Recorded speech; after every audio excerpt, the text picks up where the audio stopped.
इस देश में जिसकी लाठी उसकी भैंस, ऐसा कहना गलत ना हुआ, क्योंकि जो घटना निकलकर सामने आई है पुणे की, उसने पूरे देश को सोचने पर मजबूर कर दिया है। 17 साल 8 महीने का वेदांत अग्रवाल नाम का एक शख्स, जो कि पोर्शे गाड़ी बहुत तेज रफ्तार में शराब पीकर चला रहा था, वो 2 लोगों की जान ले लेता है, जिसमें एक अश्विनी नाम की लड़की है जिसकी उम्र 24 साल है और एक अनीस नाम का लड़का है जिसकी उम्र 24 साल है। ये लोग मध्य प्रदेश के छोटी सी जगह से उठकर पुणे आए थे ताकि सक्सेस हो जाएंगे, अपने परिवार की मदद कर पाएंगे, लेकिन इन्हें नहीं पता था कि एक रईस जादा, जिसका बाप एक बहुत बड़ा जाना माना बिल्डर है, वो दिन दहाड़े इन्हें अपनी गाड़ी से उड़ा देगा। शराब पीकर तेज रफ्तार का जो कहर है इन लोगों के ऊपर बरसा है और उसके बाद पूरा सिस्टम बेनकाब होता हुआ नजर आएगा।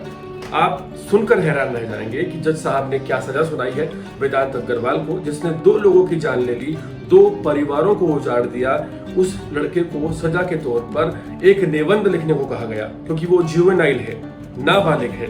और नाबालिग होने में सिर्फ 4 महीने बाकी हैं। और सबसे ज्यादा हैरत की बात है कि जज साहब कहते हैं कि एक निबंध लिखो और 15 दिन ट्रैफिक पुलिस की सेवा करो, तुम्हारे सारे गुनाह माफ हो जाएंगे।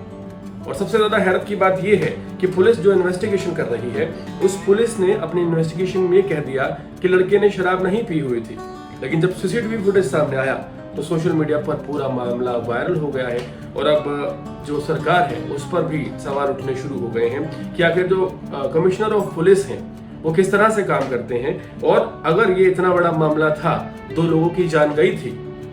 तो कैसे उस शराब पिए हुए लड़के को, जिसका नाम वेदांत अग्रवाल है,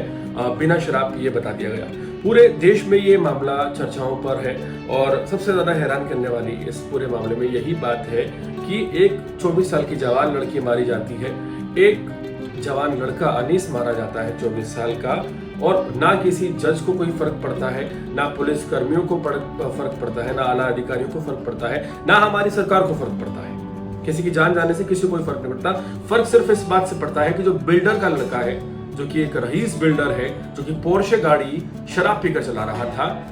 वो नहीं फंसना चाहिए। यहाँ पर सबसे ज्यादा हैरान करने वाली बात यह है कि अब तक कई लोग गिरफ्तार कर लिए गए हैं,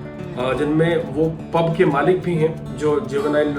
लोगों को शराब पिला रहे थे और कुछ उनके सहयोगी भी हैं, लेकिन उस लड़के को गिरफ्तार नहीं किया गया। मात्र 2 घंटे में बेल मिल जाती है एक रईस ज़ादे के बेटे को, क्योंकि वो एक अमीर लड़का है, और जो 2 लोगों की जान चली जाती है, उसकी जवाबदेही ना प्रशासन के पास है, ना सरकार के पास है, ना पुलिस के पास है, ना जज साहब के पास है। बस पूरे मामले को आप किस तरह से समझते हैं, कमेंट सेक्शन में जरूर बताइएगा। और इसी तरह के अपडेट रहने के लिए देखते रहिए अर्पण न्यूज़। बहुत बहुत शुक्रिया।